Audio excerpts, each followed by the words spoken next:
I have seen a large number of posts over the years from people who have similar issues with their flight controller and ask for assistance with troubleshooting. The symptoms typically include only seeing a single LED light when connecting over USB and not being able to connect to it using Betaflight. If inside a quad, when the ESCs power on, the beep sequence never finishes, which is an indication that they are not initializing. This can be one of two things. Either the firmware is bad on the flight controller, or the CPU is dead. If the CPU is dead, there is no way you can flash new firmware. But is the CPU dead? Or are you just having trouble getting the board to connect and flash properly? I have seen people almost throw away perfectly good boards that just need firmware, as well as spending hours troubleshooting flashing firmware on a board that is fried greater than crispy bacon. It is very easy to fry a CPU. Sometimes they come dead, or die when you power it on due to a quality control issue during manufacturing. You could have made a mistake when wiring it up and done something like accidentally connecting the 5-volt rail to a UART port. Here in this short video, we will walk through a few simple things that we can do to determine if the CPU on our board is actually dead.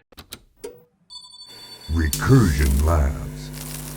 I have a few dead boards with me that have died for various reasons over the past few years, including being dead on arrival. I will test these alongside of perfectly working boards. Modern STM32 boards that we use on our multi-rotors require 3.3 volts of power, and as far as I'm aware, are usually the only thing in the path of the 3-volt rail on your board. This means that using a multimeter, we can measure the resistance of the CPU on that rail. First, we will start with a perfectly working board. We will switch the multimeter to measure ohms, which is the omega symbol, and connect the leads to the 3-volt pad and any ground pad on the board. Look at that. The resistance is fairly high at 5.25 kiloohms, indicating that the CPU is providing resistance ready to receive power and do stuff. Alive and well. Next, let's look at the exact same board that is just as lifeless as my first Wiimote that I extracted the gyro from for my first quad. Again, we will connect the multimeter leads to the 3-volt pad and any ground pad on the board. 1.16 ohms of resistance. Oh my god.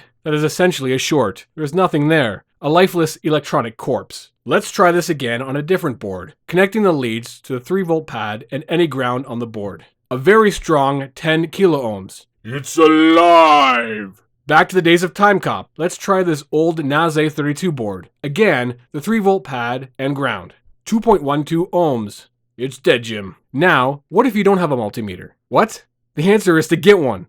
Obviously, everyone in this hobby should own one, even if it's just a cheap $20 auto-ranging meter. That said, there may be cases where you want to troubleshoot a board without having your multimeter available, like on the field. This is a little less scientific, but only using our finger, we can determine if our board is dead or not, just by connecting our board to power. Again, we have the dead board. Let's connect it to USB power. Switch to Thermal Vision. As you can see, there is a spot on the board that is getting really hot. This is the 3-volt power regulator, and it is getting hot because the output is essentially shorted to ground. With temperatures getting to excess of 80 degrees Celsius, or like my brothers in the South call it, 80 degrees Canadian, you can be assured this board is dead. Let's connect the working board to USB and repeat the same test again with Thermal Vision. The regulator is heating up, but the temperatures are much lower, stable, healthy. Now back to the NAS-A32 board, once again with Thermal Vision.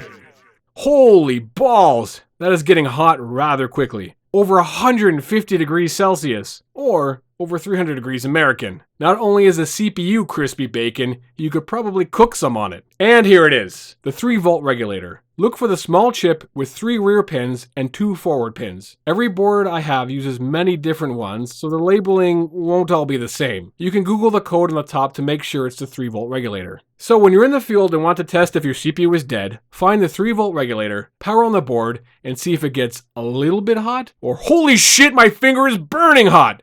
If it's the latter, your CPU is dead, and so is your outer layer of skin.